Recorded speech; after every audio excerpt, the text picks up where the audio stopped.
ইন্না আনজালনাহু ফি লাইলাতিল কদর, আমি নাযিল করেছি কোরআনকে কোথায়? কদরের রাতে। ওয়া মা আদরাকা মা লাইলাতুল কদর, হে নবী আপনি কি জানেন লাইলাতুল কদর কি? লাইলাতুল কদরি খায়রুম মিন আলফি শাহর, হাজার মাসের চাইতে উত্তম। তানাজ্জালুল মালায়েকাতু ওয়ার রূহ, এই রাতে নাযিল হন, অবতীর্ণ হন কারা?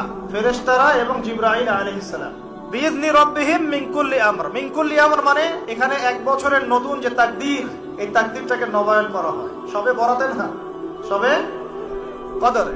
আর সালামুন হিয়া হাত্তা মাতলাইল ফজর, ফজর পর্যন্ত খালি শান্তি আর শান্তি।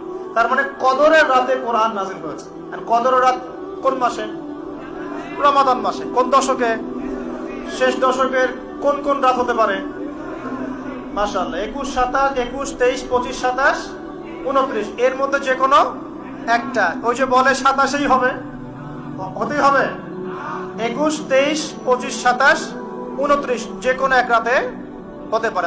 আল্লাহ পাক আমাদেরকে লাইলাতুল কদর পাওয়ার তৌফিক দান, এবং যুবকদের যৌবনে আল্লাহ পাক বেশি বেশি রমজান দান করুন, বেশি বেশি লাইলাতুল কদর দান করুন।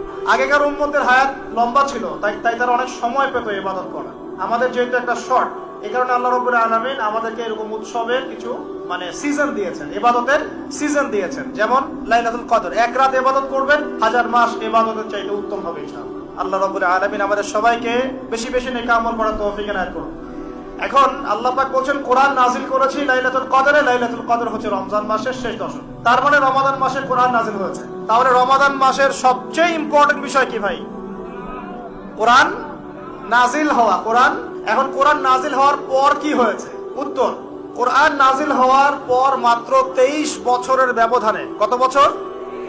মাত্র 23 বছরের ব্যবধানে একটা আইয়ামে জাহেলিয়াত মানে আবু জেহেলের সমাজ মুহাম্মদ সাল্লাল্লাহু আলাইহি ওয়াসাল্লামের সমাজে পরিণত হয়েছে। বলি আল্লাহু আকবার। আবু জেহেলের সমাজ মানে কি?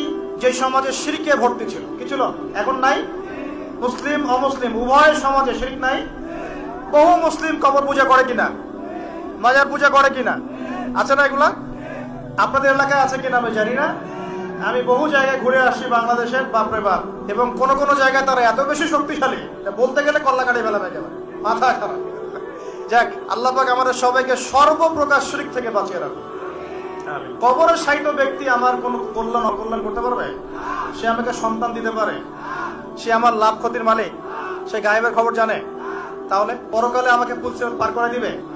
পরকালের শাফায়াতের যে বিষয়গুলো আছে এগুলো কি? এগুলো হচ্ছে আল্লাহ পাকের অনুমতি ক্রমে তারা করবেন। আল্লাহ পাকের অনুমতি ক্রমে শহীদগণ সুপারিশ করবেন, কার অনুমতিতে? অনেক আলেম ওলামাও করবেন। হাফেজে কোরআন, এই যে হাফেজে কোরআন যাদেরকে পাগড়ি দেয়া হলো, তোমরা আমাদের জন্য দোয়া করিও, তারাও কিন্তু সুপারিশ করবে। নবীগণ, নবী সাল্লাল্লাহু আলাইহি ওয়াসাল্লাম করবেন। এটা কি নিজের ইখতিয়ার না আল্লাহর অনুগ্রহ? কোনটা? এটা আল্লাহ পাকের অনুগ্রহ। সো আকীদা স্পষ্ট রাখবেন। এরপরে আসেন, তো যেটা বলছিলাম প্রিয় ভাই, আবু জেহেলের যুগ মানে কি? শিরকে ভর্তি। আবু জেহেলের যুগ মানে সুদে ভর্তি সমাজ। আবু জেহেলের যুগ মানে হচ্ছে মাদকে ভর্তি সমাজ। আবু জেহেলের যুগ মানে মেয়েদের অবমাননা। আবু জেহেলের যুগ মানে গোপচুর হানাহানি। এগুলো ছিল আবু জেহেলের যুগ। এখন এই সমস্যাগুলো এই বিশ্বে আছে কি নাই? তাহলে এই বিশ্বের প্রেক্ষাপটেও কোরআন নাযিলের সেই মর্ম চলবে কি চলবে না? একই বিষয় না? আবু জেহেলের যুগে যা ছিল এই বিশ্বে আমরা তাই দেখছি। আবু জেহেলের যুগে লাইলাতুল কদরে কোরআন নাযিল হয়েছে রমজান মাসে, তার মানে এখনো সেই একই হক আদায় করতে হবে কোরআনকে কেন্দ্র করে, কথা ঠিক কিনা? তাহলে এখন প্রশ্ন হচ্ছে কিভাবে করব? কিভাবে আমরা এখনকার জাহেলিয়াত গুলো দূর করে মুহাম্মাদের সমাজ প্রতিষ্ঠা করব? এটা ইম্পর্টেন্ট কিনা? রমজানের সবচেয়ে ইম্পর্টেন্ট বিষয় হচ্ছে কোরআন নাযিল হওয়া। আর কোন কোরআন? যেই কোরআন শুধু তেলাওয়াত করা হয় নাই, যেই কোরআন দিয়ে সমাজ পরিবর্তন করা হয়েছে। আল্লাহ পাক বোঝার তৌফিক দান করুন। আমরা কি চাই কোরআন দিয়ে সমাজ পরিবর্তন হোক? চাই কি? 6টা কাজ করতে হবে, রাজি আছি? 6টা কাজ করতে হবে, রাজি আছি? যদি কাজ না করতে পারেন তাহলে অহেতুক খালি ঠিক বেঠিক বলে লাভ নাই। রাজি আছেন কিনা? 1 নাম্বার, প্রত্যেককেই আল কোরআন তেলাওয়াত করা শিখতেই হবে। রাজি আছেন? এমন একজন সাহাবী আপনি দেখাতে পারবেন না যিনি কোরআন তেলাওয়াত করতে জানতেন না। একজন সাহাবী দেখান আমাকে তিনি কোরআন তেলাওয়াত করতে পারতেন না। পারবেন? তার মানে শুধু কোরআনের আলো ঘরে ঘরে জ্বালো এই স্লোগান দিয়ে সমাজ পরিবর্তন হয় নাই। কোরআনের হক আদায় করেছেন বিধায় হয়েছে। আমরা কি রাজি আছি কোরআন তেলাওয়াত করা শিখবো ইনশাআল্লাহ? একজন ব্যক্তি বাকি থাকবেন না যিনি কোরআন তেলাওয়াত করতে পারেন না, এমন একজন ব্যক্তি বাকি থাকবেন না ইনশাআল্লাহ। রাজি আছেন? যার বয়স 70 হয়ে গেছে আপনিও কায়দা নিয়ে বসবেন ইনশাআল্লাহ। আপনার বয়স 80 হয়ে গেছে তাও কায়দা নিয়ে বসবেন ইনশাআল্লাহ। ওর পড়তে পড়তেই মৌত হয়ে যায়, তাও সমস্যা নাই। রাজি আছেন? কোরআনের হক আদায় করতেই হবে, আদারওয়াইজ এভাবে সমাজ পরিবর্তন হবে না। আবেগ দিয়ে, স্লোগান দিয়ে, জনস্রোত দিয়ে কোনো কাজ নাই। জনস্রোত দিয়েও কোনো কাজ নাই। কাজের মানুষ দরকার। কি দরকার? কাজের মানুষ দরকার।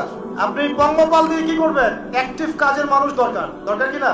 শিক্ষিত যোগ্য মানুষ দরকার। অতএব আগে কোরআন পড়া শেখেন। আল্লাহ পাক তৌফিক দান করুন। আমি দোয়া করি আল্লাহ পাক আমাকে এবং আপনাদের সবাইকে নিয়মিত কোরআন তেলাওয়াত করার তৌফিক দান। এক নাম্বার, কোরআনের সাথে কোরআন নিয়ে গবেষণা করতে চান, আগে কোরআন তেলাওয়াত বাড়াতে হবে। তেলাওয়াত বাড়াতে বাড়াতে বাড়াতে বাড়াতে যখন আপনি দেখবেন প্রতিটা আয়াত আপনার ঠোঁটের আগায় চলে আসছে, তখন আপনি হিফজ করাটা সহজ হয়ে যাবে, তখন অর্থটা বোঝা সহজ হয়ে যাবে, অ্যারাবিক গ্রামার শেখা সহজ হয়ে যাবে এবং গবেষণা করাটাও সহজ হবে। আগে কোরআন পড়তে হবে। আল্লাহ পাক পড়ার তৌফিক দান করুন।